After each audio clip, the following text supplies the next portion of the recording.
Hey guys, what's up? Welcome back to a video, and today we're going to be checking out the OxFPV Invert. Now this is a slightly interesting design, something you might have seen somewhat similar to the hyper-low frames that pretty much lower the stack. And this one you can see the arms are on top here. You might think, well, it's made to be run like this, but it's actually meant to be inverted just like this.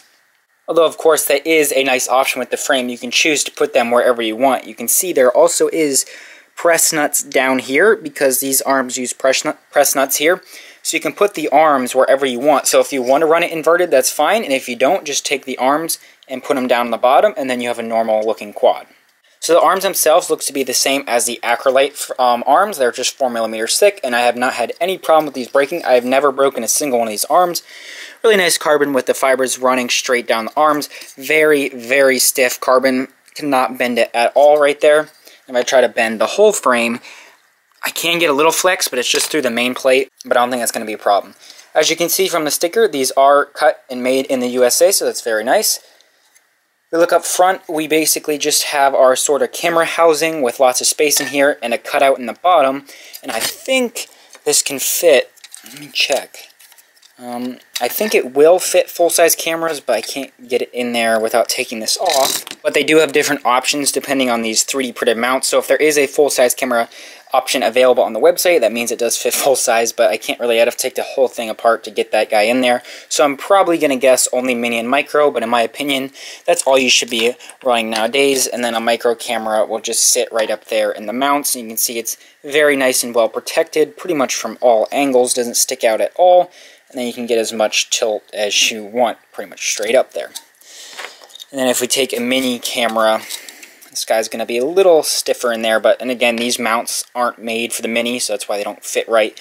But I'm assuming the bottom will sit down just a little bit below the frame there, and then that'll stick out like that. And it's a little, if you, depending on what your tilt is, it'll still be pretty protected. It's not as good as the micro, but it's still very nice protection there. If we look on the bottom, we pretty much just have these little two TPU pieces that are sort of, I guess, skid protectors. They are the thing that sits down on the ground, so you're not going to be scraping things up. If you take a look at the screws, they are all, besides these ones right here, recessed and sit flush, but these ones won't be touching the ground because of those protectors. So if you look up here, these are all nice and smooth, flat, really nice surface, so when you're mounting your battery on top, if you want, you're not going to have any problems with putting dents and punctures in it. And if you do look on the front, if you're going to run this as a top mount frame, you can put your strap across the front here to mount your battery normally, something like that. But you can also, if you see these two straps, you can run your battery toilet tank.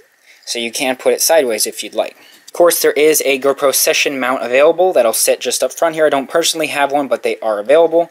And that'll sit right there, and then basically your battery, you'll have enough room for your battery depending on where you need to put it there. If we look at the back, you can see we have lots of nice little cutouts and slots all through there, which is a really nice thing. Pretend this is a SMA antenna lead, so you can put that there and then zip tie it a couple times down to the plate. That's how I mount mine.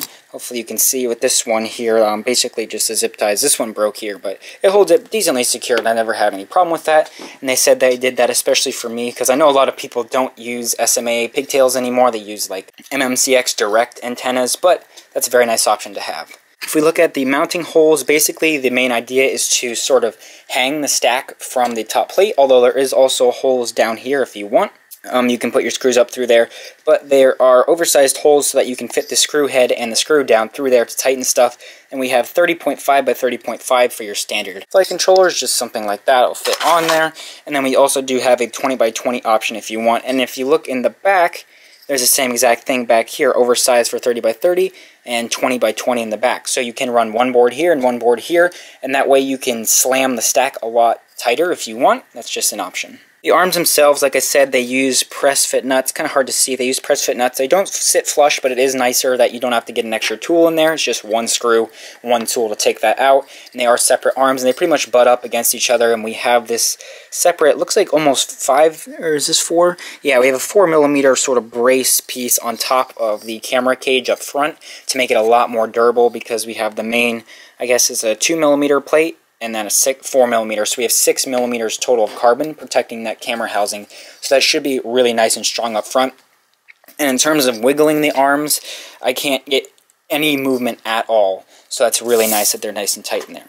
So let's get a quick weight on the frame right here. And this is with the camera mounts up front.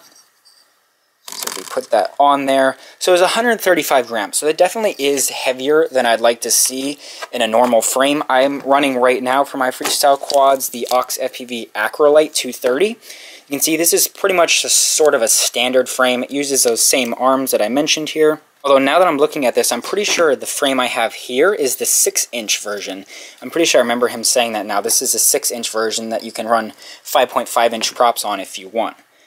So that explains why it is a little bit heavier. But for the Acrolite, I kind of just like this design more overall. It's a little bit lighter. It's about 107 grams, I believe, just the frame.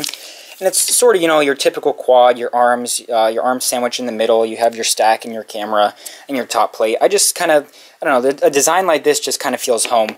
But if you are interested in trying this out, the Invert, it is definitely a little bit different. And depending on your flying style, or if you want a toilet tank, or just like the design, it is going to change the way the CG feels, because now the battery is going to be slammed right to the prop line. If you look here, the battery is like 20, I think these are 20 millimeter standoffs higher. So now it's going to be straight down on there. And just this style of frame really gives you a lot of room to play around with your CG and how you like things, especially with the toilet tank mounting. So it definitely is something interesting if you want to check it out. Just like all the other OxFPV frames, they are offered at a very affordable price for nice high quality, and they are made and shipped from the US. So that's really nice if you live in the US. But there is international shipping options available also. So yeah, it's going to bring us to the end of the video. Just a real quick overview of the OxFPV Invert. There will be a link down below if you're interested. Thanks for watching. Please subscribe, and I'll see you in the next video.